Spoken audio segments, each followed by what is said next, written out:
기도하겠습니다. 사랑과 은혜가 풍성하신 아버지 하나님 감사합니다. 한 주간에 우리의 삶을 또 주관하여 주시고 또 우리를 이끌어 주시며 또 오늘도 이렇게 예배할 수 있음을 감사합니다. 주님 앞에 귀한 주님의 뜻을 우리가 헤아릴 수 있는 시간 되게 도와주시고 또 성경의 말씀이 우리에게 정말 우리의 삶의 길잡이가 되게 도와주옵소서.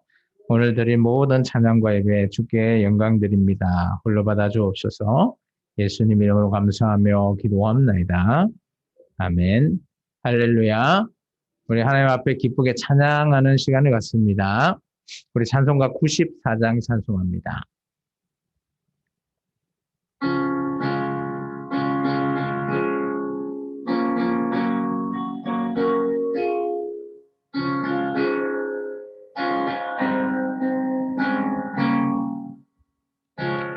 주 예수보다도 귀한 것은 없네.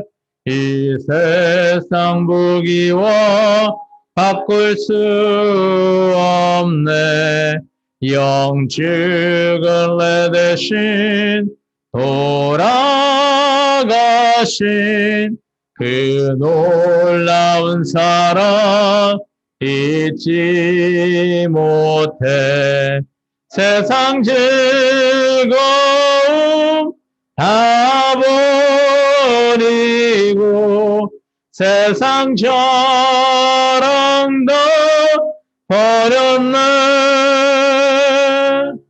주 예수보다도 귀한 것은 없네. 예수밖에는 없네. 주 예수보다도 귀한 것은 없네. 이 세상 명예와 바꿀 수 없네. 이전에 즐기던 세상 일도 주 사랑하는 마음 뺏지 못해. 세상 즐거움 다 버리고 세상 자랑도 버렸네. 주 예수보다도 귀한 것은 없네. 예수밖에는 없네. 주 예수보다도 귀한 것은 없네. 이 세상 행복과 바꿀 수 없네. 유혹과 핍박이 몰려와도 주 섬기는 내 맘 변치 않아. 세상 즐거움 다 버리고 세상 자랑도 버렸네. 주 예수보다도 귀한 것은 없네. 예수밖에는 없네. 할렐루야. 오늘도 우리의 찬송가 가사처럼 주 예수밖에 없다라는 우리의 고백이 되기를 축원합니다. 183장 찬송하겠습니다.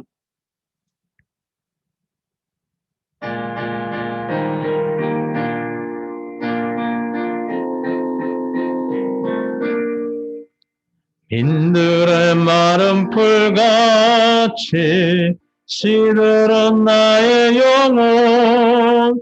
주님이 약속한 성령 간절히 기다리네. 가물어 메마른 땅에 단비를 내리시는 성령의 단비를 부어 새 생명 주옵소서. 반가운 빗소리 들려 산천이 춤을 추네. 봄비로 내리는 성령 내게도 주옵소서. 가물어 메마른 땅에 단비를 내리시는 성령의 단비를 부어 새 생명 주옵소서. 철 따라 우로를 내려 초목이 무성하니 갈급한 내 심령 위에 성령을 부으소서. 가물어 메마른 땅에 단비를 내리시는 성령의 단비를 부어 새 생명 주옵소서. 참되신 사랑의 언약 어길 수 있사오랴. 오늘의 흡족한 은혜 주실 줄 믿습니다. 가물어 메마른 땅에 단비를 내리시듯 성령의 단비를 부어 새 생명 주옵소서. 아멘. 오늘 우리의 인생에 또 우리의 마음에 성령님이 내려주시는 그 단비 같은 귀한 우리의 인도하심을 잘 따라 살아가는 저와 여러분의 인생 되기를 축원합니다. 우리 254장 찬송합니다.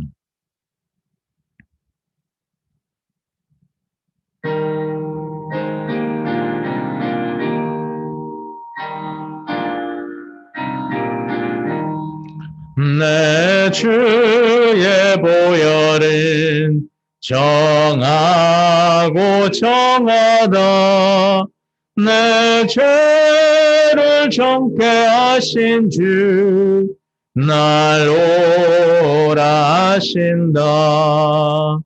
내가 주께로 지금 가오니 십자가의 보혈로 날 씻어 주소서. 약하고 추해도 주께로 나가면 힘 주시고 내 추함을 곧 씻어 주시네. 내가 주께로 지금 가오니 십자가의 보혈로 날 씻어 주소서. 나로라 하심을 온전한 믿음과 또 사랑함과 평안함 다 주려 함이라. 내가 주께로 지금 가오니 십자가의 보혈로 날 씻어 주소서. 큰 죄인 복받아 살 길을 얻었네. 한없이 넓고 큰 은혜 베풀어 주소서.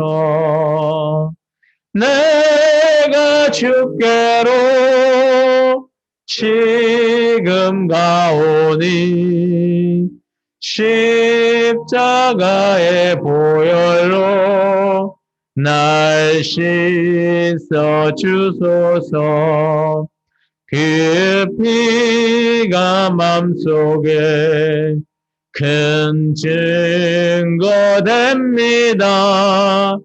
내 기도 소리 들어서 다 허락하소서.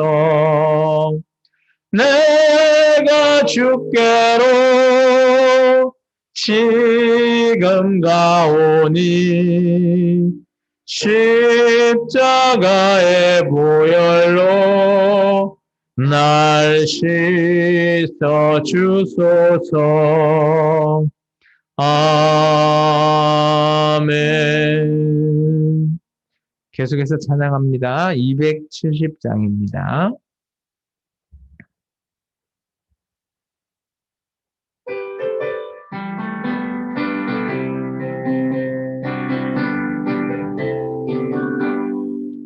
변찮은 주님의 사랑과 거룩한 보혈의 공로를 우리 다 찬양을 합시다. 주님을 만나볼 때까지 예수는 우리를 깨끗게 하시는 주시니 그의 피 우리를 눈보다 더 이게 하셨네. 우리를 깨끗게 한 피는 무궁한 생명의 물일세. 생명의 구원을 받은 자 하나님 찬양을 합시다.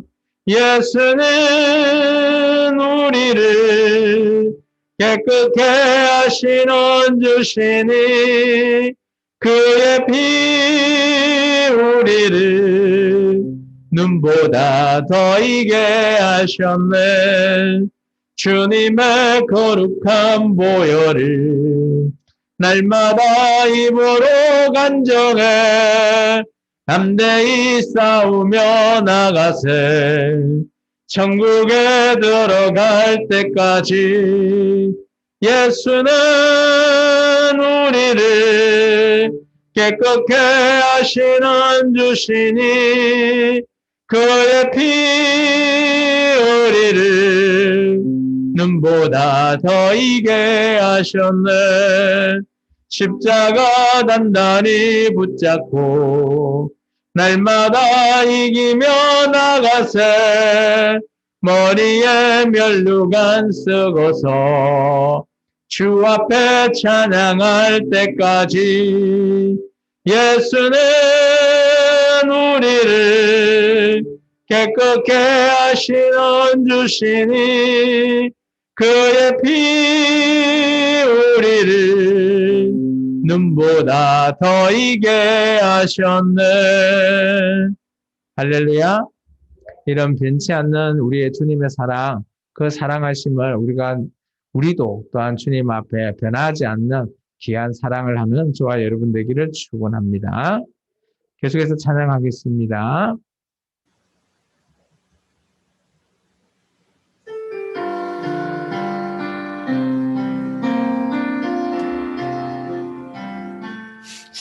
사랑합니다 주님, 사랑합니다 예수님. 주님 향한 내 마음을 기뻐 노래합니다. 내가 아프고 힘들 때 내 맘 고쳐주시니 나를 치유하신 주 사랑해요. 사랑합니다 주님, 사랑합니다 예수님. 온 맘 다해 주 섬기며 주를 바라봅니다. 내가 슬프고 힘들 때 나를 만져주시니 나를 위로하신 주 사랑해요. 나를 위해 죽으시고 나를 위해 부활하신 놀라운 그 사랑 찬양합니다. 날 위해 주 걸어가신 그 길 따라갑니다. 주가 내게 주신 사명 가지고 사랑합니다. 주님 사랑합니다. 예수님 주님 향한 내 마음을 기뻐 노래합니다. 내가 아프고 힘들 때 내 맘 고쳐주시니 나를 치유하신 주 사랑해요.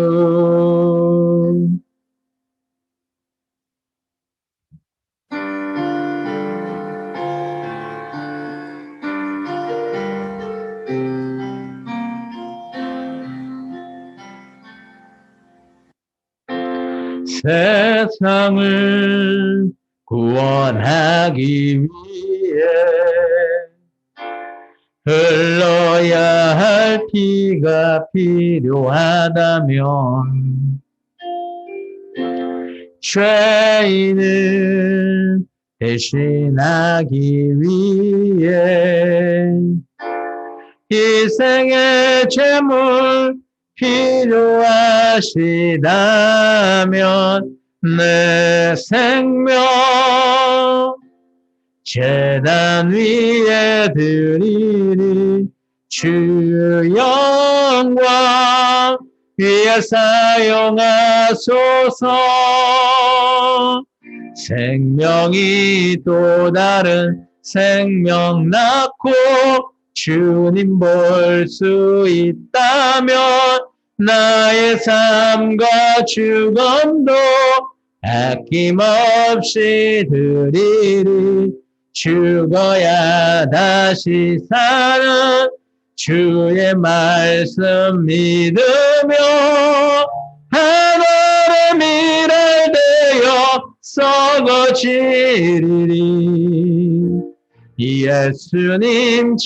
예수님처럼 살아가게 하소서. 길 잃어 지친 양을 찾아 마음상에 이리저리 헤매이는 한 영혼 찾아 아파하는 예수님 마음 내게 주옵소서. 십자가 온 세상 위한 그 희생 눈물로 그 길 가게 하소서. 생명이 또 다른 생명 낳고 주님 볼 수 있다면 나의 삶과 죽음도 아낌없이 드리리. 죽어야 다시 사는 주의 말씀 믿으며 하늘의 미랄 되어 썩어지리니 예수님처럼 살아가게 하소서.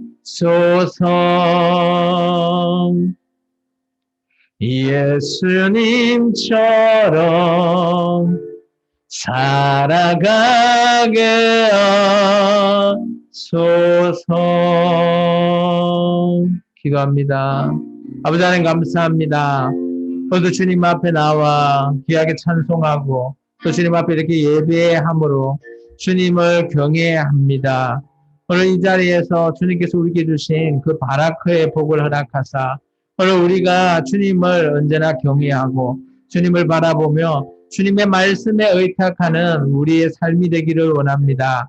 오늘도 이 귀한 시간 주님을 찾고 주님을 의지하며 주님께 두드리는 우리의 마음이 되기를 원합니다. 주님께서 주신 이 귀한 말씀을 우리가 온전히 잘 우리의 마음판에 새길 수 있기를 원합니다. 주님 함께하여 주시고 우리를 도와주옵소서. 예수님 이름으로 감사하며 기도합나이다. 아멘. 우리 찬송가 29장 찬송하겠습니다.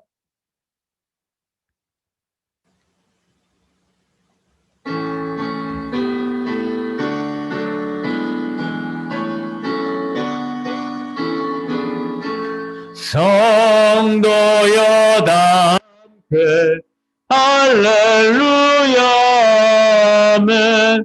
주 찬양하여라 할렐루야 아멘.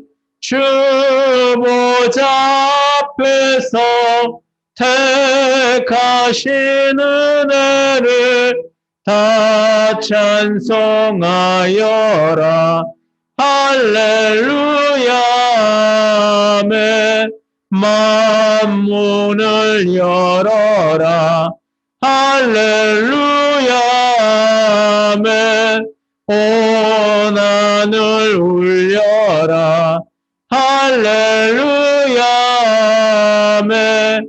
인도자 되시며 친구가 되신 주 그 사랑 끝없다 할렐루야 아멘.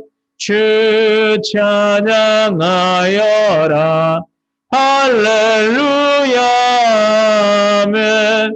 찬양은 끝없다 할렐루야 아멘. 거룩한 집에서 주 은총 기리며 늘 찬송 부르자 할렐루야 아멘. 아멘. 우리 다 같이 자리에서 일어나 주시기 바랍니다. 교독문 6번 시편 10편의 말씀을 교독합니다. 제가 한 절, 여러분이 한 절 교독합니다. 여호와여 일어나옵소서. 하나님이여 손을 드옵소서. 가난한 자들을 잊지 마옵소서.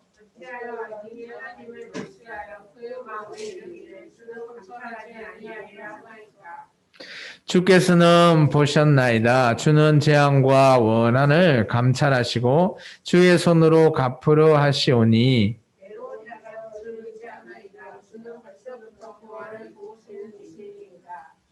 악인의 팔을 꺾으소서. 악한 자의 악을 더 이상 찾아낼 수 없을 때까지 찾으소서.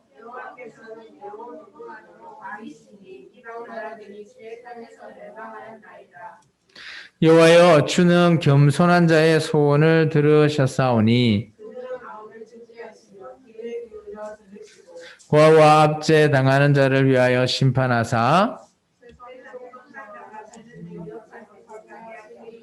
아멘.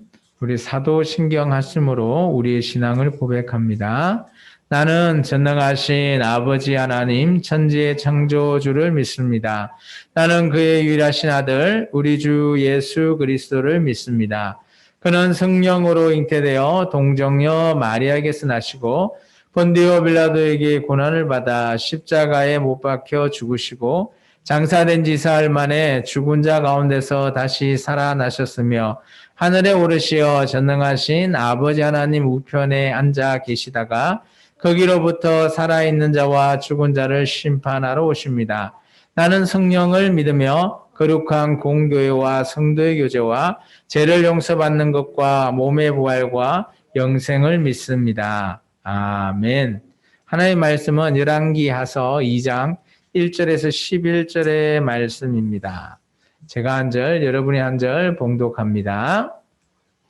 여호와께서 해오리 바람으로 엘리야를 하늘로 올리고자 하실 때에 엘리야가 엘리사와 더불어 길갈에서 나아가더니 엘리야가 엘리사에게 이르되 청하건대 너는 여기 머무르라 여호와께서 나를 너희에게 보내시느니라 하니 엘리사가 이르되 여호와께서 살아계시거니와 당신의 영혼이 살아있음을 믿고 맹세하노니 내가 당신을 떠나지 아니하겠나이다 하는지라.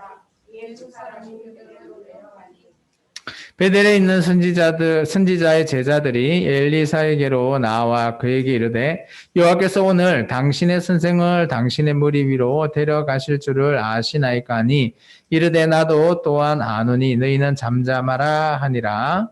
엘리야가 그에게 이르되 엘리사야 청하건대 너는 여기 머물라 여호와께서 나를 너희로 보내시느니라. 엘리사가 이르되 여호와께서 살아계시거니와 당신의 영혼이 살아있음을 믿고 맹세하노니 내가 당신을 떠나지 아니하겠나이다 하니라.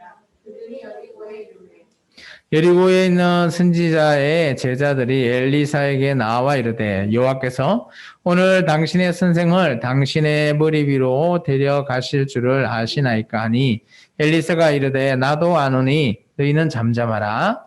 엘리야가 또 엘리사에게 이르되 청하건대 너는 여기 머물라 여호와께서 나를 연락으로 보내시기를 하니 그가 이르되 여호와께서 살아계시거니와 당신의 영혼이 살아있음을 믿고 맹세하노니 내가 당신을 떠나지 아니하겠나이다 하는지라.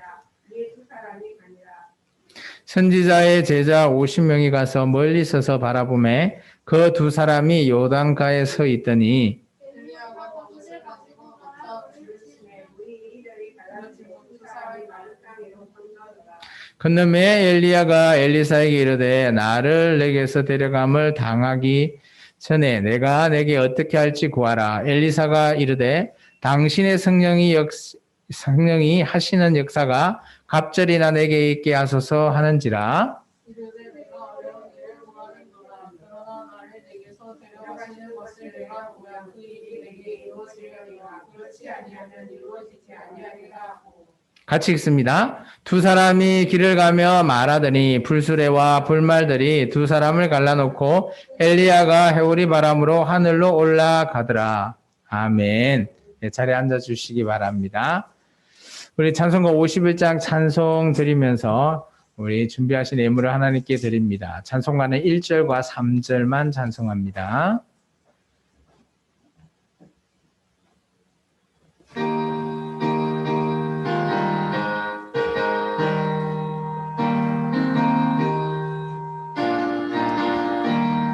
주님 주신 거룩한 날 기쁨으로 주 앞에 와 기도하고 찬양하며 주께 경배 드립니다.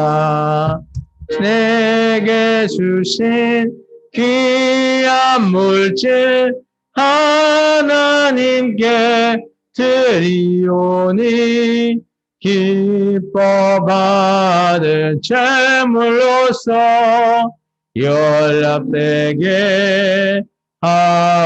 하옵소서. 내가 받은 모든 것은 하나님의 선물이니 마음과 뜻하여서 겸손하게 드립니다. 주님 기뻐 받으시니 바치는 나 즐겁도다. 복의 귀는 하나님께 영원토록 감사하리. 아멘. 이 시간 우리를 대신해서 노은숙 전도사님께서 기도하시겠습니다. 존귀와 영광을 받기에 합당하신 하나님, 이 시간 마음을 다하고 뜻을 다하고 힘을 다하여 하나님을 사랑하고 보는 눈 듣는 귀 깨닫는 마음을 통해 주일을 분별할 수 있는 우리가 되게 하시고 또한 우리의 삶이 변화되어 정결한 삶을 살게 하옵소서. 아멘. 지난 한 주간도 우리는 하나님의 말씀대로 살지 못하고 우리의 생각과 욕심대로 살았으며 우리가 지은 죄가 있거나 남의 마음에 상처는 일이 있다면 이 시간 예수로 낱낱이 고백하게 하시고 주님의 보혈이로써 그 씻음 받는 시간 되게 하옵소서. 아멘. 생명나무 교회를 이곳에 세우시고 지금껏 함께 하신 주님, 올해 우리에게 주신 말씀인 너희도 서로 사랑하라 말씀처럼 하나님 사랑과 이웃 사랑을 우리의 삶 속에서 실천하여 주님의 뜻을 이루는 교회가 되게 하시고 또한 우리가 공동체가 협력하여 선을 이루고 하나님 말씀을 항상 신종하는 공동체가 되게 하소서. 아멘. 시간 말씀 전하시는 담임 목사님 항상 성령 충만함과 영육간의 강건함으로 채워주시고 언제나 진리의 말씀만 선포하고 가르치며 주님 뜻 가운데 항상 쓰임 만드시는 도움이 되게 하옵소서. 아멘. 이 시간도 주님이 받으시기에 합당한 예배 되길 바라며 우리 모두 예수 그리스도의 이름으로 기도드리옵나이다. 아멘. 감사님 함께 하옵소서.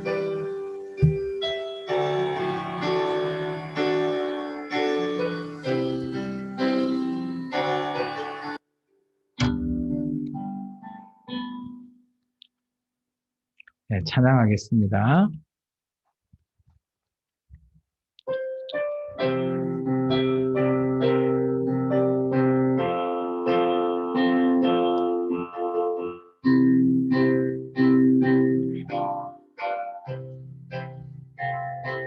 어두운 밤에 캄캄한 밤에 새벽을 찾아 떠난다. 종이 울리고 닭이 울어도 내 눈에는 오직 밤이었어. 우리가 처음 만난 그때는 차가운 새벽이었어. 주님 마음속에 사랑이 있음을 나는 느낄 수가 있었어. 오 주여 당신께 감사하리라. 실로와 내게 주심을 나에게 영원한 사랑 속에서 떠나지 않게 하소서. 주여 오 주여 당신께 감사하리라. 실로암 내게 주심을 나에게 영원한 사랑 속에서 떠나지 않게 하소서. 기도하겠습니다. 사랑해 주님 감사합니다. 오늘도 주님 은혜 가운데 또 한 주간의 우리의 삶을 정말 기쁘게 또 즐겁게 주님만 바라보며 살아온 귀한 주님의 자녀들이 여기에 모여 있습니다. 주님께서 기이 사용하시고 또 주님 앞에 늘 경외하는 삶을 살아가기를 원합니다. 오늘 우리들 마음속에 정말 주님의 말씀을 온전히 우리의 마음판에 새기고 그 말씀대로 순종하며 살아나가는 귀한 주님의 성도가 되기를 원합니다. 주님, 우리의 모든 인생 그 길 가운데 주님께서 정말 우리를 인도하시고 우리를 이끌어 주시며 그 상황이 어렵거나 힘들거나 즐거울 때도 주님께서 늘 함께하여 주옵소서. 오늘 드리시는 이 예배 속에서도 우리가 주님을 만나고 주님의 말씀으로 깨달아져서 주님의 뜻을 우리가 헤아려 나아가는 귀한 주님의 제자가 되기를 원합니다. 주님 함께 하시고 이 예배 끝날 때까지 주님께 모든 것을 의탁드리오니 주님께서 이끌어 주옵소서. 예수님 이름으로 감사하며 기도합나이다. 아멘. 할렐루야. 네, 반갑습니다. 우리 인사 나눌까요? 앞사람, 옆사람, 뒷사람과 인사 나눕니다. 주님의 이름으로 사랑하고 축복합니다. 네, 지난주 여러분의 인생은 어떻습니까? 기쁜 날이 많나요? 아니면 조금 우울한 날이 많았나요? 아니면 슬픈 날이 많았나요? 정말 그것은 정말 주님께서 우리에게 각자에게 주시는 이런 시간들, 그리고 우리가 보내는 한 주 한 주가 어떻게 보면 반복되는 일상 같지만, 그렇지만 그 시간이 지나가 버리면 우리는 그 시간을 다시 되담을 수가 없다라는 겁니다. 우리가 지금 계속해서 성경 속의 역사를 보고 있어요. 성경 안에 있는 여러 인물을 만나면서 이 사람들이 그때그때마다 하나님이 터치를 해주는데도 깨닫지 못하고, 우리가 읽는 우리들도 좀 답답해하는, 이때가 회개할 때인데, 이때가 주님 앞에 돌아와야 할 때인데 왜 이 사람은 아무 일도 안 하지? 왜 이 사람은 하나님께 기도하지 않지? 그런 이런 성경의 역사를 보면서 지난 우리보다 훨씬 이전에 살았던 한 2, 3천 년 전에 사람들이, 그런 사람들의 그런 애달픈 삶이나 지금 우리가 살아가고 있는 현대, 정말 과학 문명이 발달되어 있다라고 하는 우리의 삶이나 그 삶 속을 이렇게 자세히 들여다보면 어떻습니까? 비슷하다라는 거예요. 놀랍지 않습니까? 그래서 우리가 성경이 왜 진리냐라고 우리에게 물어보면 그런 말을 합니다. 성경은 물론 이 안에 있는 말이 틀린 말이 하나도 없다, 그래서 진리다라고 하지만, 이 성경 속에 나와 있는 이전에 살았던 우리의 선배라고 해야 되나요? 그런 사람들의 삶이 속속하게 성경에는 기록되어 있다라는 거예요. 그런데 그 삶이 지금은 우리가 살아가는 우리의 삶과 완전히 다르다면, 동떨어져 있는 삶이라면 우리가 성경을 귀하게 여길까요? 아니라는 거예요. 근데 한 2000년 전에 이 사람들이나 우리가 지금 살아가는 우리의 삶이나 비교해보면 어떻습니까? 비슷하다라는 거예요. 그래서 우리가 성경을 통해서 깨달을 수가 있고, 성경을 통해서 미리 우리의 삶도 조정을 해볼 수 있는 기회라는 거예요. 그래서 제가 계속해서 지난주 말씀도 보면 어때요? 아합의 아들인 아하시야 왕이 하나님이 옆에서 계속 터치하고 있는데, 하나님이 옆에서 있는데도 하나님한테 가지 않고 어때요? 소문에 의해서 병을 잘 낫게 하는 저 블레셋의 이방신한테 자기가 떨어져서 어떻게 살까요? 내가 죽나요? 이런 걸 물어보러 간다라는 거예요.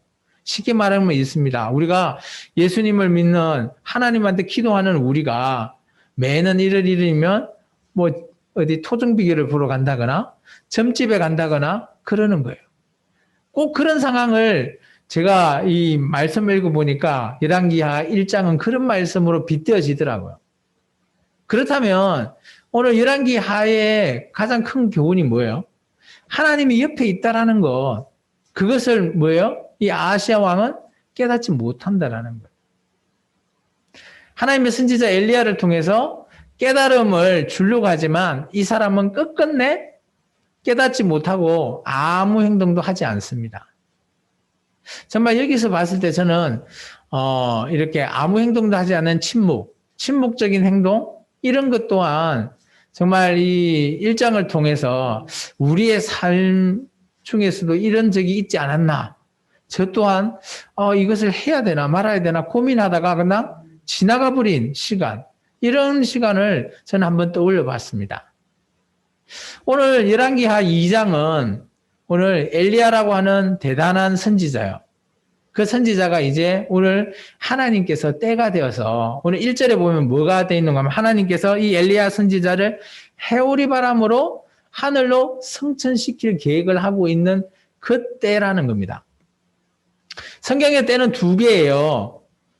우리가 때라고 하는 시간, 성경은 두 가지의 시간을 얘기하고 있습니다. 첫 번째, 우리가 그냥 이렇게 살아가는 시간을 하는 게 있고요. 또 다른 시간이 뭔가 하면 하나님이 이렇게 지정한 그 시간이 있다라는 거예요. 오늘 2장 1절은 엘리야에게 지정된 그 시간입니다. 어때요? 하나님께서 성천을 시키려고 할 그때에 하나님이 엘리야에게 이제 네가 이 땅에서 마무리를 해야 되니까 뭘 해야 될까요? 우리 성도님들이 물론 지금 아직 때가 아니지만 하나님 앞에 갈 때가 된다라고 하면 우리는 뭘 준비하죠? 어떤 사람은 자기의 삶을 되돌아보고 자기 자녀나 이웃 사람들한테 이렇게 정리를 하고 가면 좋겠다 해서 유언이라는 걸 남기기도 하죠. 그런 때라는 것을 지금 엘리야가 그런 시기다라고 보여집니다. 그때 이제 하나님께서 어때요? 엘리야한테 세 가지의 임무를 주셨어요. 첫 번째, 오늘 엘리사라고 하는 후계자를 세우라라고 했어요. 그래서 오늘 엘리야는 가장 먼저 한 일이 엘리사를 후계자로 세웠습니다. 그리고 두 번째는 뭔가 하면 아합 집안의 왕을 바꾸라고 하는 거거든요. 근데 엘리야는 하지 않아요. 그리고 세 번째, 좀 더 나아가서 아람이라고 하는 북이스라엘과 싸우는 아람 그 적수 있잖아요. 아람의 왕도 바꿔라, 기름 부어줘라 라고 하는 세 가지의 임무를 줬어요. 그런데 엘리야는 한 가지만 합니다. 내가 보기에 나는 엘리사한테 그냥 넘겨주고 엘리사 보고 하겠다. 이것은 사람마다 다를 것 같아요. 하나님이 그렇게 세 가지 해야 된다고 다 할 수도 있겠지만 다 못할 수도 있다라는 거예요. 우리가 성경을 보면 하나님이 무조건 명령하고 하나님께서 무조건 해라 한다고 우리가 다 할 수 있다? 그건 또 아니라고 보여집니다. 근데 그거는 각자 판단해서 내가 어디까지 하나님의 일을 해야 되나 이런 것들 정리가 필요하다는 거예요. 그게 우리의 삶 속에서 하나님을 만나는 그런 방법이에요. 하나님께서 우리 보고 야, 너 하지 마 한다고 100% 마음은 하고 싶은데 하지 마라 한다고 안 할 수도 있어요, 물론. 근데 마음은 하고 싶어. 어떻게 할까요? 왔다 갔다 하면서 어떻게 하지? 고민만 하고 그러다가 안 해버릴 수도 있어요. 억지로 또 할 수도 있어요. 근데 어떤 게 억지로 하는 게 하나님 보기에 잘한 걸까요? 아니면 안 한 게 하나님 보기에 잘한 걸까요?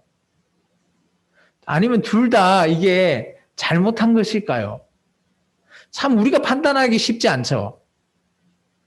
쉽지는 않을 겁니다. 근데 오늘 엘리야도 그런 하나님의 세 가지 명령 중에 우리가 성경을 읽어보니까 한 가지만 했더라고요. 물론 엘리야처럼 하나님이 나한테 세 가지 해라고 했는데 나도 한 가지만 해야지. 이건 아닌 것 같은데 그거는 각자 알아서 판단하시라는 겁니다. 어쨌든 간에 오늘 엘리야에게 이동할 것을 이야기합니다. 첫 번째 엘리야가 있는 곳이 어딘가 하면 길갈이라는 곳이에요. 길갈은 참 중요한 곳입니다. 모세가 그리고 여호수아가 가나안 땅을 들어갈 때 가장 먼저 들어갔던 요단강을 건너서 들어갔던 지역이 길갈이라는 곳입니다. 그 길갈에 이렇게 가라는 거예요. 그러면서 오늘 자기의 후계자인 엘리사 보고 너는 여기 남아라 라고 합니다. 그런데 엘리사는 또 어떻게 판단해요? 안 돼요. 저는 당신이랑 늘 함께 하겠습니다. 그리고 어때요?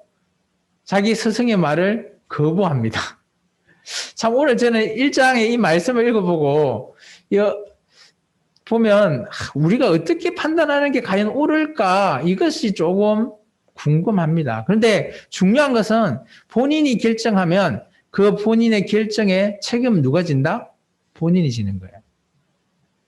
그래서 이 엘리사는 엘리야를 함께 베델까지 갑니다. 근데 베델에 가보니까 선지자가 있어요. 하나님의 선지자. 이게 하나님께서 얘기했잖아요. 내가 숨겨놓은 선지자 있다. 그게 베델에 있었던 거예요. 베델에 선지자가 있었어요. 그런데 그 베델에 있는 선지자가 엘리사한테, 선생님한테 얘기 못하니까, 왜냐하면 엘리사한테 얘기합니다. 당신 선생님, 하나님께서 불려 올라간답니다. 하나님께서 데려간답니다. 라고 하면 어떨까요? 죽습니다. 라는 뜻이잖아요. 쉽게 생각하면 하나님께 어떻게 해요? 승천한다? 이런 것은 보지도 못한 거죠. 우리도 지금 하나님 앞에 지금 이 몸으로 승천한다라고 하면 믿을까요?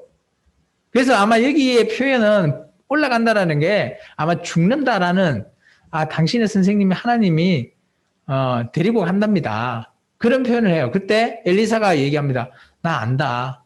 그러면서 그 선지자들한테 잠잠해라고 얘기해요.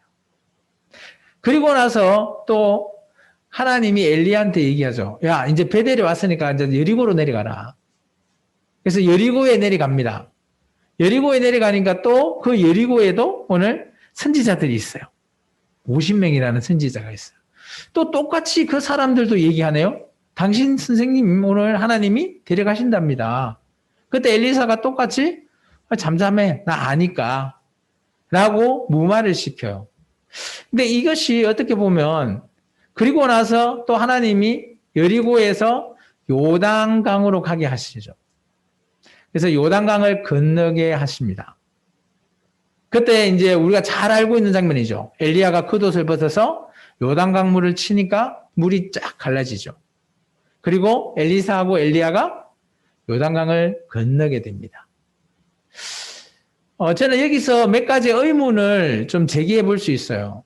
어떻게 보면 이 동작이 반복되는 것들이 좀 보여져요.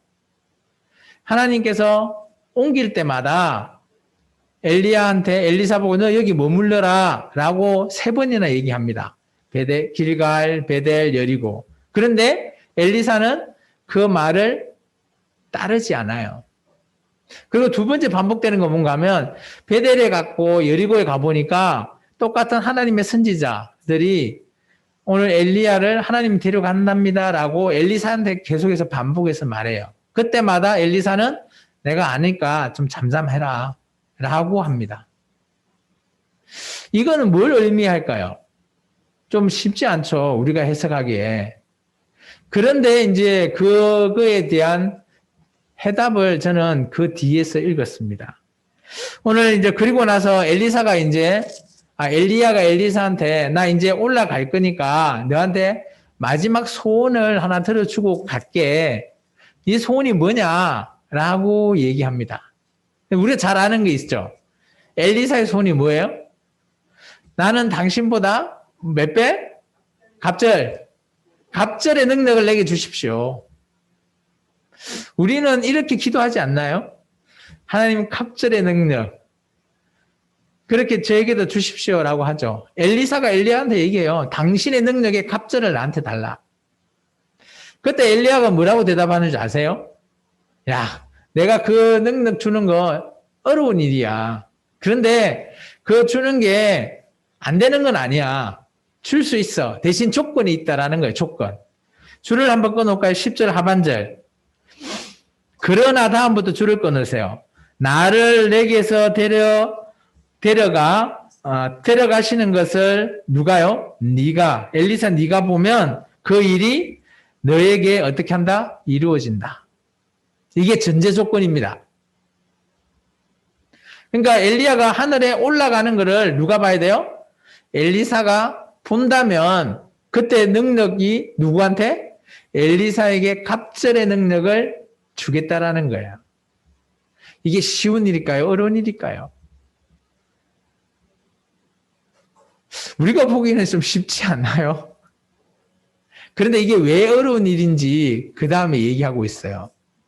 그리고 나서 근데 그렇게 요단강을 건너가는 모습을 오늘 엘리사하고 엘리야만 있는 게 아니라 요단강 건너편 아까 그 여리고의 50명의 선지자가 그 엘리사가 하는 장면을 보고 있는 거예요.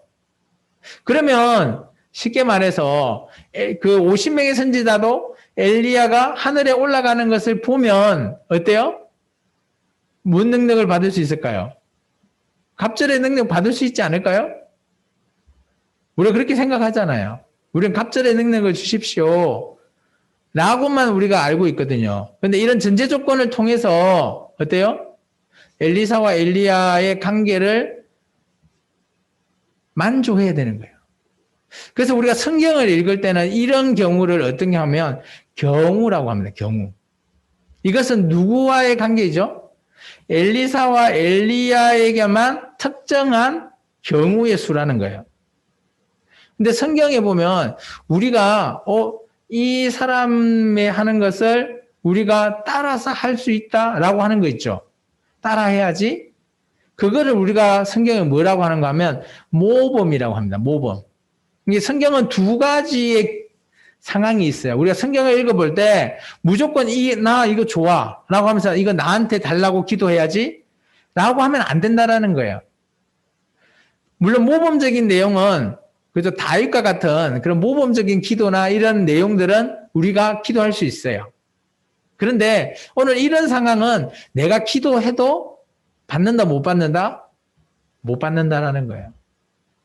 우리가 갑절의 능력을 엘리야의 갑절의 능력을 보려면 어떻게 해야 되죠? 지금 우리는 어디에 있어야 되죠? 요단강에 있어야 돼요. 그리고 어떨 때까지 기다려?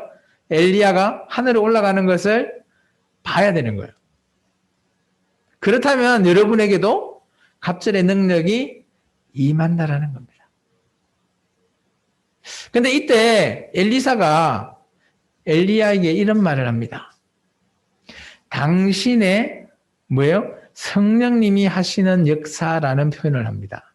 오늘 열왕기하 2장은 당신의 성령님이 하시는 역사, 오늘 제가 제목을 성령이 하시는 역사라는 주제의 제목을 제가 잡은 이유가 여기 있어요.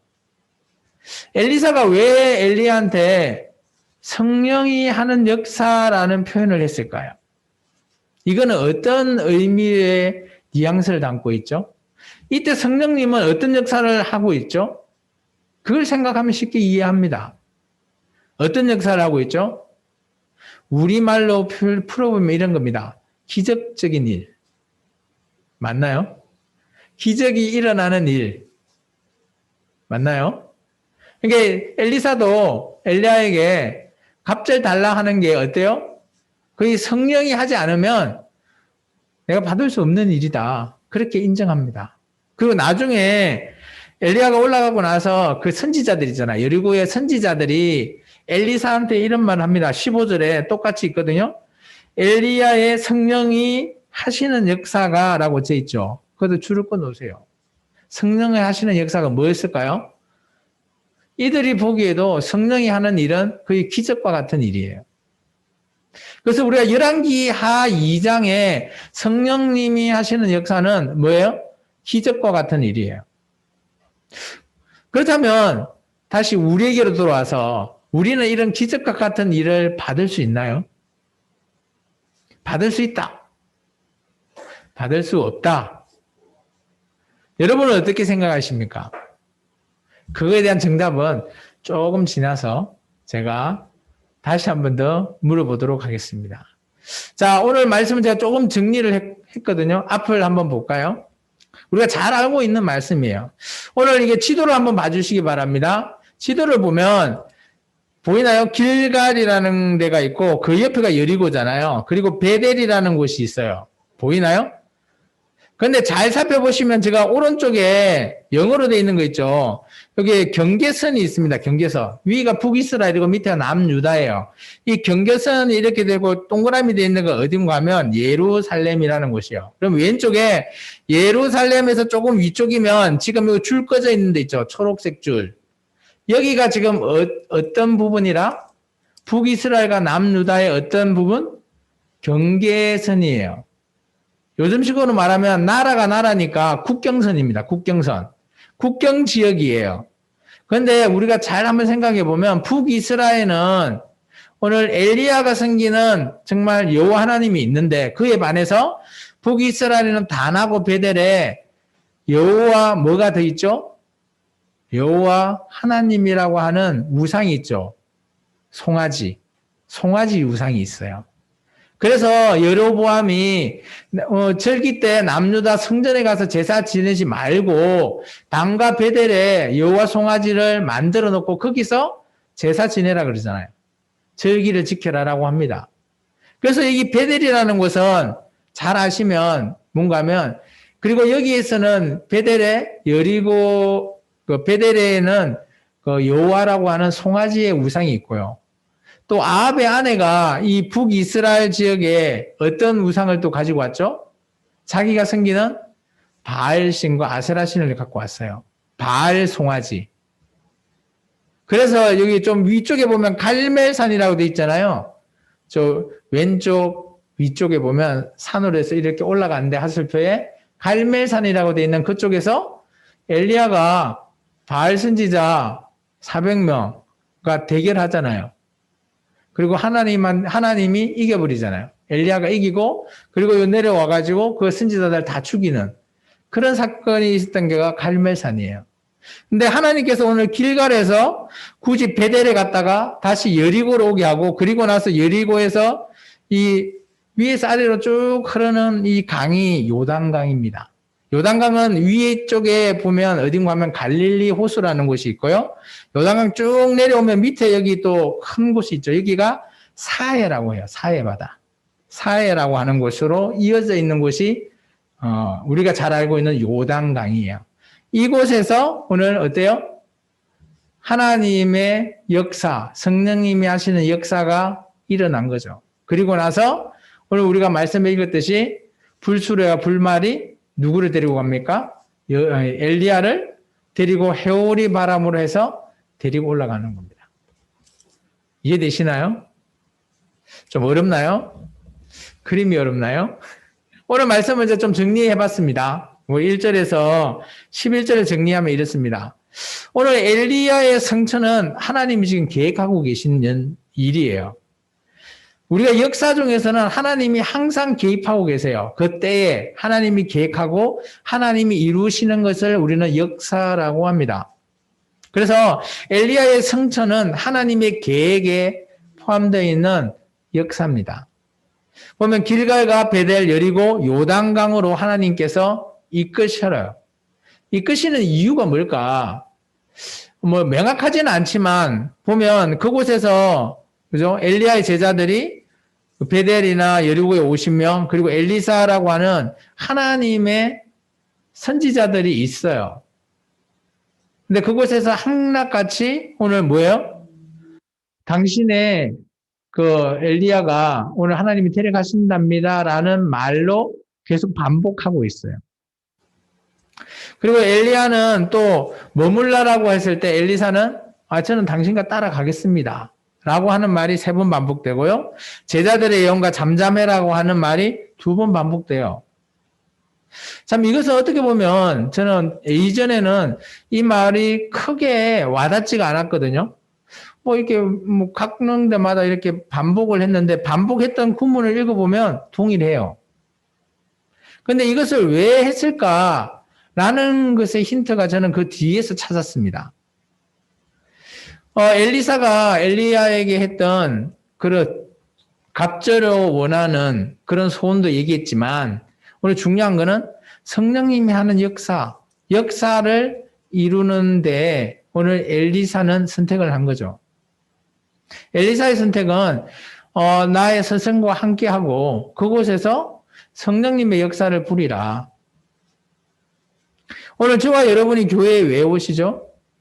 또 오늘 저와 여러분이 늘 우리와 함께 하시는 분이 누구시죠? 성령님이세요. 그런 성령님의 역사를 우리가 보기 위해서 교회에 오시고 우리의 삶 속에서 성령님을 만나지 않습니까? 그런 성령님의 역사가 뭘까요? 우리는 이걸 알 수도 있고 모를 수도 있어요. 그런데 잘 생각해 보면 우리의 삶 가운데서도 성령님이 우리에게 하고 계시는 역사가 있다라는 거예요. 엘리야는 이런 일이 어렵고 근데 대신 조건을 이루면 성취하리라 라고 했는데 그 조건이 이루어집니다. 제가 아까 얘기했지만 성경을 볼 때는 경우와 모범이라는 게 있다라는 겁니다. 그리고 나서 엘리야가 성천을 합니다. 성천 이후에 대한 내용을 우리가 18절까지 되어 있는데 같이 한번 읽고 계속해서 말을 좀 전해보겠습니다. 제가 한 절 여러분이 한 절 같이 읽어봅니다. 엘리사가 보고 소리 지르되 내 아버지여 내 아버지여 이스라엘의 병거와 그 마병이여 하더니 다시 보이지 아니하는지라. 이에 엘리사가 자기의 옷을 잡아 둘로 찢고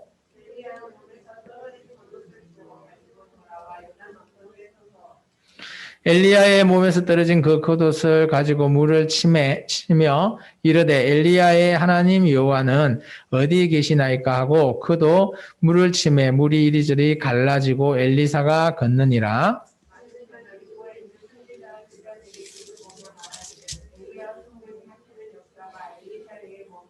하고 와서 그에게로 나아가 땅에 엎드려 그에게 경배하고 그에게 이르되 당신의 종들에게 용감한 사람 50명이 있으니 청하건대 그들이 가서 당신의 주인을 찾게 하소서. 염려하건대 여호와의 성령이 그를 들고 가다가 어느 산에나 어느 골짜기에 던지셨을까 하니라.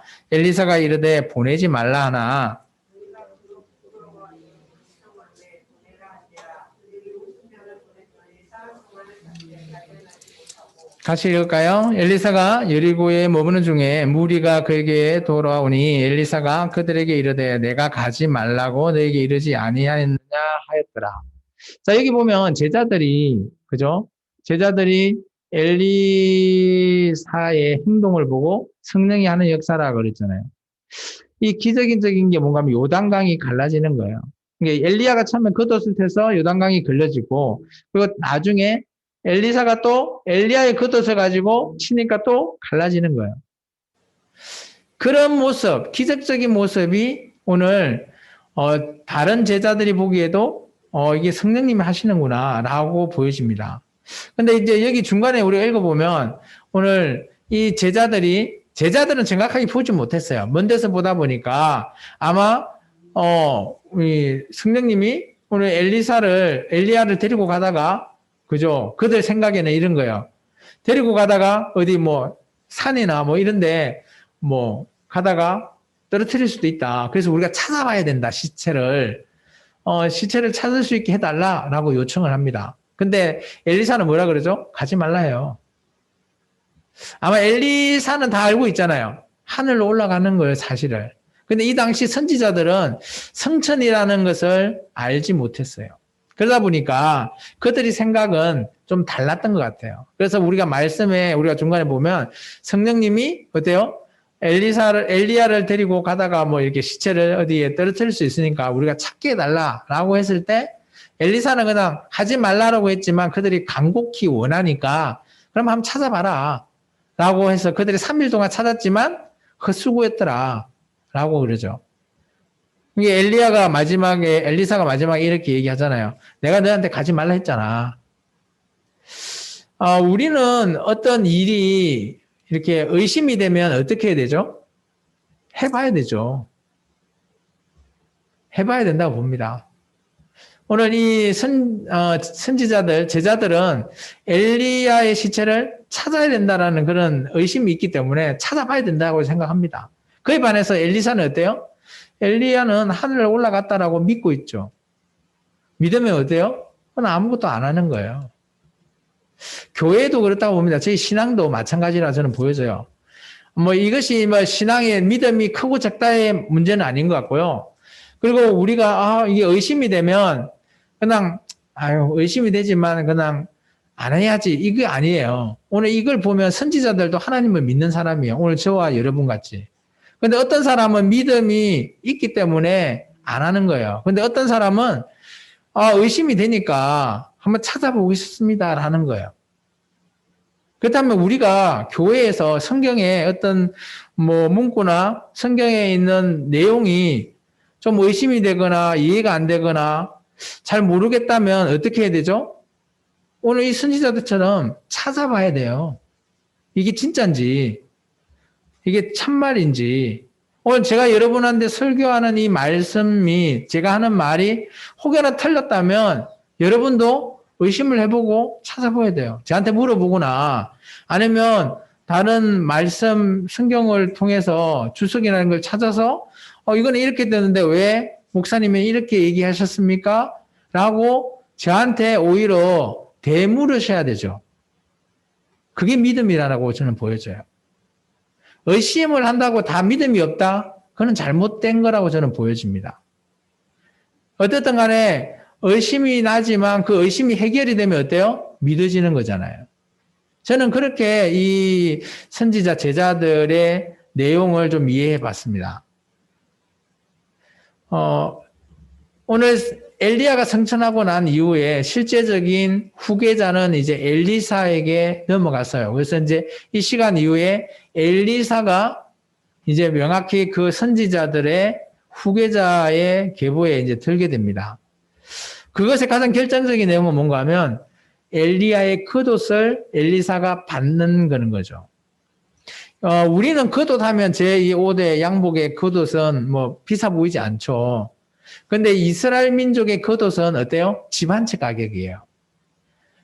왜냐하면 그들은 이제 집이라는 개념이 우리하고 좀 달라요. 그들은 이 뭐 길을 가다가도 밤이 되면 그냥 겉옷만 이렇게 듣고 자는 그렇게 고가의 옷이 겉옷이에요. 그렇게 생각하시면 이 겉옷이 얼마나 중요한지를 이해되게 됩니다. 그래서 이 겉옷을 물려받았다는 것은 후계자로서의 인정이라는 거죠. 그래서 다른 선지자들이 나중에 엘리사가 요단강을 건너와서 선지자를 만났을 때 뭐라 그러죠? 그들 같은 제자들이 이제 당신이 후계자라고, 당신이 성령님이 하는 역사를 우리들이 봤다라고 얘기하잖아요. 이 후계자로서 정식적으로 인정을 해주는 장면이 보인다라는 거예요. 그리고 여기에서 성령의 역사는 기적적인 일이에요. 요단강이 갈라지는 일. 그리고 나서 오늘 엘리사가 또 두 가지의 기적을 이룹니다. 그 두 가지의 기적이 25절까지거든요. 25절까지의 내용을 같이 한번 읽어보고 마무리 하겠습니다. 제가 이제 여러분이 한번 읽습니다. 그 성읍 사람들이 엘리사에게 말하되 우리 주인께서 보시는 바와 같이 이 성읍의 위치는 좋으나 물이 나쁨으로 토산이 익지 못하고 떨어지나이다.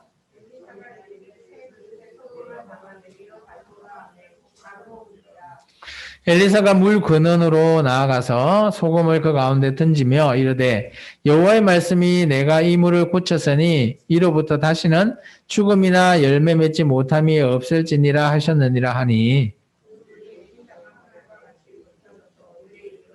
이까지가 하나의 사건이고요. 두 번째 사건입니다. 엘리사가 거기서 베델로 올라가더니 그가 길에서 올라갈 때 작은 아이들이 성읍에서 나와 그를 조롱하여 이르되 대머리여 올라가라 대머리여 올라가라 하는지라.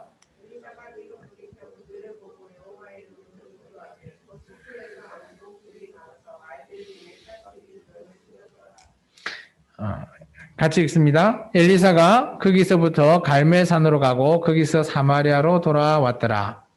자, 여기 보면 첫 번째 사건은 좀 이해가 되죠. 이 여리고라는 곳은 물이 좀 나빠요. 그래서 물을 먹기가 조금 좋지 않는 그런 지역이에요. 그러다 보니까 이 물의 근원을 해결해 주죠. 소금을 가져오라 해서 그 근원에 소금을 뿌리니까 물이 좋아졌다라는 거예요. 근데 그게 어때요? 여기 기록되어 있는 말은 그때 이후부터 지금까지 그것이 좋아져 있는 상태예요. 이게 어떻게 보면 이 기적이라는 것이 이루어지고 그들에게는 그것이 뭐다고요? 구원이라는 거예요. 여기서 말하는 구원은 무엇일까요? 여기서 아까 말했던 그 구원은 고쳐진다라는 거예요. 물이 안 좋았던 물이 고쳐졌다라는 거. 그리고 그것이 어때요? 지금까지도 함께 그 물이 좋아져서 있다라는 거죠. 우리가 구원이라고 하면 우리는 한결같이 이렇게 생각하고 있죠. 내가 주님 앞에 구원받아야 된다. 라는 것을 우리는 구원으로 전체를 생각해요. 그런데 구원은 꼭 그렇지가 않아요. 어떤 병든 사람이 고쳐지면 구원받은 거예요. 맞나요? 이 물이 안 좋아졌던 물이 고쳐져서 일시적인 게 아니라 쭉 좋아졌다면 거기에 구원된 겁니다. 이게 우리가 구원이라고 하면 신약에서 구원이라고 하면 지금 저와 여러분이 교회에서 구원이라고 하면 예수님의 보혈의 피로 우리가 제사함 받아서 영원한 영생의 삶을 사는 것을 구원이라고 딱 정해놓고 나서 그 외에는 구원 아니야라고 우리는 생각하는 거예요. 근데 성경을 읽어보면 성경에서는 구원받았다라고 엄청 많이 나와요. 구약에. 근데 그때마다 그 구원이 조금씩 달라요. 우리가 말했던 그 구원도 있지만 그 구원을 얘기하고 있지 않아요. 병든 사람은 고쳐지는 것이 구원이고요. 이렇게 물이 안 좋은 것은 물이 좋아지는 게 구원이에요. 그리고 적들이 쳐들어왔을 때 누가 와서 우리를 도와주는 것, 그리고 우리가 승리할 수 있는 것, 그게 구원이에요. 성경은 그런 것을 구원이라고 얘기하고 있어요. 근데 우리는 구원을 너무 한결같이 편향적으로만 보고 있지 않는지 조금 우리가 좀 폭을 넓혀야 된다라고 저는 생각되어져요. 우리가 생각하고 있는 그 구원도 맞습니다. 틀리다는 게 아닌데 그것만이 다 구원은 아니다라는 거죠. 그래야지만 이 성경이 보인다라는 거죠. 그리고 두 번째 사건은 좀 의아해할 겁니다. 왜 엘리사가 자기를 대머리라고 놀린 아이들을 저주했는데 곰이 나와서 그것도 한두 명도 아니고 몇 명이에요? 42명이나 죽였대요. 왜 엘리사가 애를 죽였을까? 우리는 액면대로 이걸 읽으면 이해가 안 됩니다. 맞나요? 이해가 되나요? 자기를 대머리다고 놀렸는데 애를 죽였다? 너무하네. 우리는 그렇게 볼 수 있습니다. 근데 이 이면을 우리가 좀 봐야 돼요. 유대인들은 아이라고 표현하면 몇 살에서부터 몇 살까지죠? 아이라고 하면 보통 우리가 말하는 갓난 아기도 아이고요. 몇 살까지 가면 30살까지를 아이라고 표현해요. 성경에서 아이다라고 하면 30살입니다. 그리고 청년이라고 하면 몇 살일까요? 40대, 50대가 청년이에요. 그럼 성경에서 말하고 있는 그 유대인식 나이를 그렇게 표현을 우리가 알고 있어야지 이 말씀이 이해가 돼요. 그리고 아까 제가 베델에는 누가 있다 그랬죠? 베델에는 여호와라고 하는 송아지 우상이 있어요. 맞나요? 그래서 아마 여기서 말하는 아이는 이제 우리가 추정해 보면 이런 거예요. 대머리에 올라가라 하는 그런 놀림한다라는 게 뭔가 하면 이 엘리사는 여호와 하나님을 섬기는 선지자라는 것을 이들이 알고 있는 거예요. 그리고 이들은 반대, 그죠? 여호와 송아지를 섬기고 있는 사람이다 보니까 오늘 그 선지자를 어떻게 보면 놀리는 거죠. 그렇게 우리가 이해를 해보면 어떨까요? 오늘 이 엘리사는 그들을 저주할 수 있어요. 하나님의 이름으로 저주가 가능하더래요. 우리가 교회를 다니면 잘 한번 들어보십시오. 교회 다니는 저와 여러분은 다른 사람을 저주하면 돼요, 안 돼요? 우리는 내가 좀 나빠도 나한테 싫은 소리 했다고 그 사람 저주하면 돼요, 안 돼요? 그것도 예수님의 이름으로 저주하면 될까요, 안 될까요? 곤란하죠? 곤란한 질문입니다. 그런데 성경에서 보면 특히 구약에서는 사람들의 저주를 많이 해요. 오늘 여기도 저주하죠? 엘리사도. 또 대표적인 여러분이 잘 알고 있는 사람도 저주합니다. 누굴까요? 다윗. 다윗이 왜 사람을 저주했지? 다윗은 저주 겁나 많이 합니다. 시편에 봐도 저주를 많이 하고요. 다른 데 봐도 자기가 힘들면 저주합니다. 구약에는 대부분 사람들이 자기의 신의 이름을 걸고 저주를 해요. 그래서 내 소원을 좀 풀어달라. 우리가 그런 단어를 뭐라 그러죠? 신원해달라라고 표현을 쓰죠. 신원해 주십시오라고 기도하지 않나요? 그게 나에 대해서 복수 좀 해달라라는 거예요. 그래서 저주를 합니다. 비일비재하게. 오늘 저와 여러분은 그렇다면 저주해야 될까요? 말아야 될까요? 구약에는 저주를 많이 했어요. 그러면 신학을 살고 있는 교회 시대들을 살고 있는 저와 여러분은 저주하면 될까요? 안 될까요? 저는 저주하면 안 된다고 봅니다. 안 될 것 같죠? 그럼 근거가 뭐죠? 저는 근거를 이것 때문에 저는 저주하면 안 된다고 봅니다. 예수님이 우리한테 뭐까지 사랑해라? 원수까지도 사랑해라. 그 말을 저는 들었기 때문에 우리는 저주하면 안 될 것 같습니다. 저는 그렇게 근거를 삼았어요. 그래서 하나님이 사랑하는 우리 요한복음 3장 16절에 뭐라 되어 있어요? 하나님이 여러분만 사랑합니까? 이 세상의 모든 사람을 사랑하십니까? 이 세상의 모든 사람을 이토록 사랑했기 때문에 누굴 보냈죠? 독생자 예수님을 이 땅에 보낸 거잖아요. 그렇다면 하나님 입장에서는 이 땅의 모든 사람이 악하든 선하든 간에 어떻게 하신다고요? 사랑의 대상이 누구다? 우리 사람이라는 거예요. 그렇기 때문에 더더욱 하나님이 사랑하는 그 사람을 나한테 싫은 소리 했다고 내가 저주를 하면 된다, 안 된다? 안 된다라고 저는 보여줍니다. 저의 해석은 그렇습니다. 여러분도 한번 곰곰이 한번 잘 한번 생각해 보시고 내가 나한테 싫은 소리 했다고 내가 저주하면 될까? 라는 걸 한번 생각해 보시고 근거를 성경에서 찾아보시고 해도 된다라는 근거가 있다면 그걸 가지고 하나님 앞에 기도해 보시고 그 다음부터 저주하십시오. 저는 그 근거가 있다면 제가 뭐라 할 수는 없습니다. 저의 근거는 하나님이 이 세상의 모든 사람을 사랑했기 때문에 예수님도 원수까지도 사랑해라 했기 때문에 저는 저주하면 안 된다라는 의견이고 여러분은 여러분의 의견을 한번 생각해 보시기 바랍니다. 계속해서 보면 이런 하나님은 오늘 어때요? 하나님의 기적, 성령님이 하는 역사, 이런 역사는 어디에서 도운다고요? 우리의 일상에서 도우는 거예요. 엘리사가 있는 여리고 지방에 물이 나쁘니까 해결하는 것도 누구의 도입니다? 엘리사가 능력이 있어서 고쳤을까요? 아니라는 거예요. 하나님의 도우심, 성령님의 도우심으로 기적이 일어나는 거예요. 그리고 자기를 저주했던 그 사람들을 누구의 이름으로? 하나님의 이름으로 진노했다라고 되어 있어요. 우리 24절에 보면 여호와의 이름으로 저주하매라고 있죠. 그 줄을 끊으세요.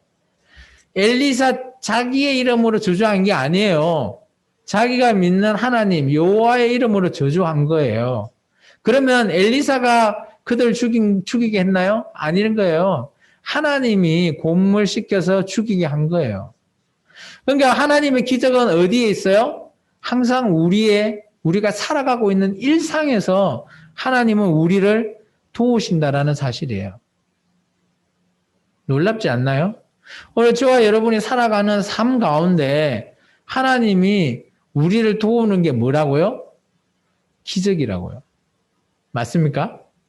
오늘 엘리사처럼 이렇게 막 고민해서 죽이고 해야지 하나님이 기적을 행하는 걸까요? 아니요. 오늘 여러분의 삶에서 내가 할 수 없는 일을 하나님한테 기도하니까 하나님이 이루어 주신 거 있죠? 그게 하나님의 기적이에요. 저는 그렇게 이 말씀들을 읽었습니다. 이제 말씀 한번 정리해 볼까요? 오늘의 말씀의 키워드는 저는 한 3가지 정도 보여집니다. 열왕기하서 2장을 통해서 우리는 한 3가지 정도를 좀 생각하고 한 주간에 이 말씀을 좀 간직해서 여러분의 인생이 좀 바뀌었으면 좋겠어요. 첫 번째, 우리가 성경을 볼 때는 구분을 할 필요가 있다는 거예요. 아까 엘리야가 엘리사한테 행한 행위는 우리가 따라야 되나요? 우리가 기도한다고 받나요? 아니라는 거예요. 그거는 경우라는 거죠. 경우의 수. 그렇지만 어때요? 아브라함이 하나님 앞에 기도하는 그런 기도는 어때요? 우리도 할 수 있죠. 우리에게 모범이 되는 겁니다. 그러면 그런 모범은 우리가 어때요? 따라서 하셔야 된다는 거예요.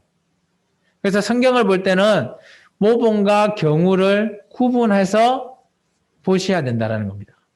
두 번째, 성령님이 하시는 역사는 뭡니까? 우리가 계속 봤죠? 기적적인 일이에요. 성령님은 어떤 분이시죠? 성령님을 우리에게 누가 보내주셨습니까? 요한복음에 보면 예수님이 우리에게 보내주셨어요. 나는 이 땅에서 부활승천할 때 너희가 뭘 기다리라? 오순절 날 뭐예요? 성령님을 기다리라잖아요. 또 다른 보혜사를 너희한테 줄 테니까 너희가 기다려라 그러죠. 그래서 베드로나 이런 많은 사람들이 마가의 다락방에서 오순절 성령 강림을 체험하잖아요. 성령님이 그런데 하시는 일은 우리를 도우는 일도 있지만 우리에게 기적을 행하는 일도 있습니다. 우리가 그것을 깨닫지 못할 뿐이죠. 지금도 성령님은 여러분 안에서 여러분과 함께 기적을 행하고 계신다라는 사실입니다. 세 번째, 하나님의 기적은 특별한 장소, 특별한 때가 아니라는 거예요. 우리가 보기에는. 하나님 보시기에는 특별한 때, 특별한 장소가 맞아요. 우리가 보기에는 그 일상이에요. 일상적인 장소, 일상적인 반복되는 시간대에 하나님께서 우리에게 기적을 행하고 계시는 겁니다. 그래서 우리의 관점에서 보면 하나님이 우리에게 기적을 베풀고 일을 하고 계실 때는 우리가 보기에는 그냥 우리의 일상적인 생활을 하고 있을 때예요. 그런데 하나님의 관점에서 보면 그게 특정한 시간고 특정한 장소에서 이루어지는 거라는 거죠. 그래서 그렇다면 오늘 이 세 가지를 종합 한번 해볼까요? 종합을 해보면 결론이 나옵니다. 어떤 결론이 나올까요?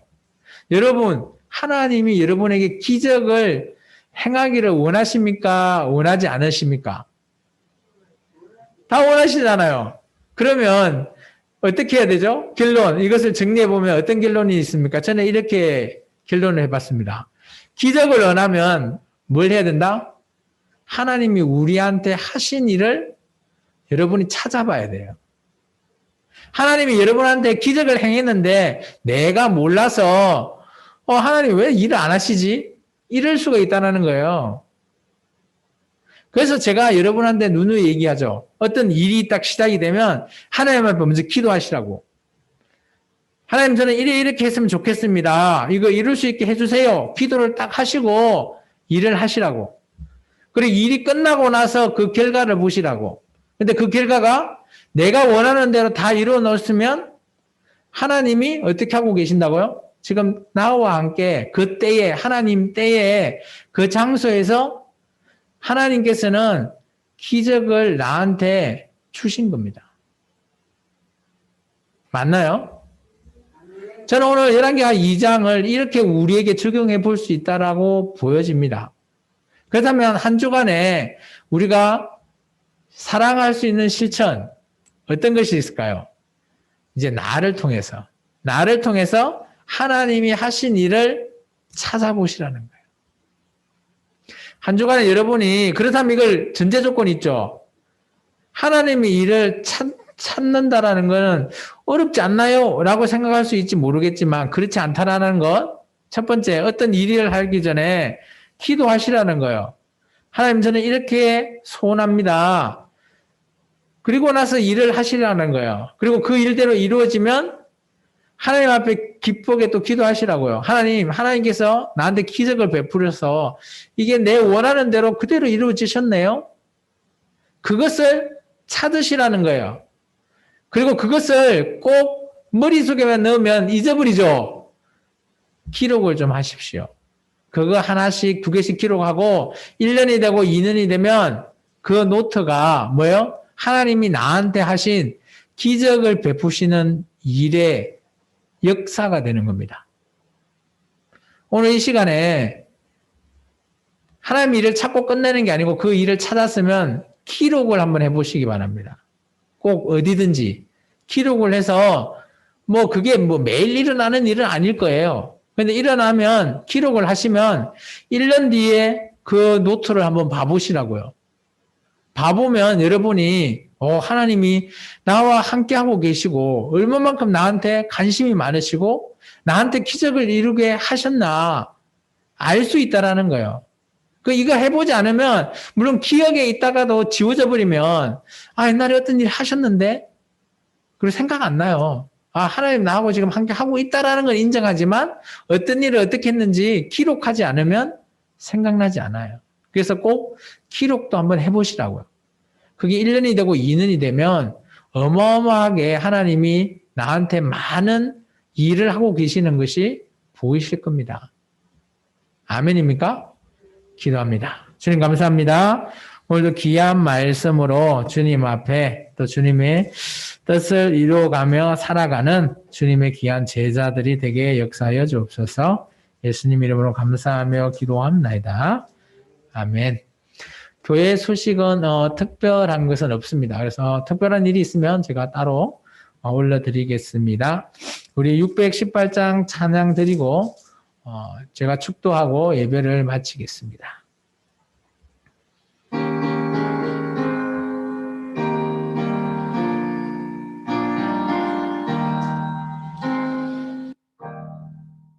나 주님을 사랑합니다. 참 사랑해 주를 경배해 한 마음으로 찬양하오니 우리들의 기도 들으소서. 지금은 길과 진리와 생명 되신 우리 주 예수 그리스도의 은혜와 독생자까지 내어주신 무궁하신 하나님의 그 사랑하심과 보혜사 성령님의 감화감동 내주 역사하심이 오늘도 나에게 일어나는 모든 하나님의 일을 찾고 의지하며 기록하여서 주님께서 나와 함께 하시구나 라고 원하는 우리들 각자들의 머리 위에 또 우리 각 가정 위에 교회에 이 나라 인민족 위에 이제부터 영원토록 함께 있을지어다. 아멘. 아버지 하나님 감사합니다. 오늘도 귀한 말씀으로 우리의 마음판에 꼭 새길 수 있게 도와주옵소서. 아멘. 예, 예배를 모두 마쳤습니다. 저 인사하시고 가시기 바랍니다.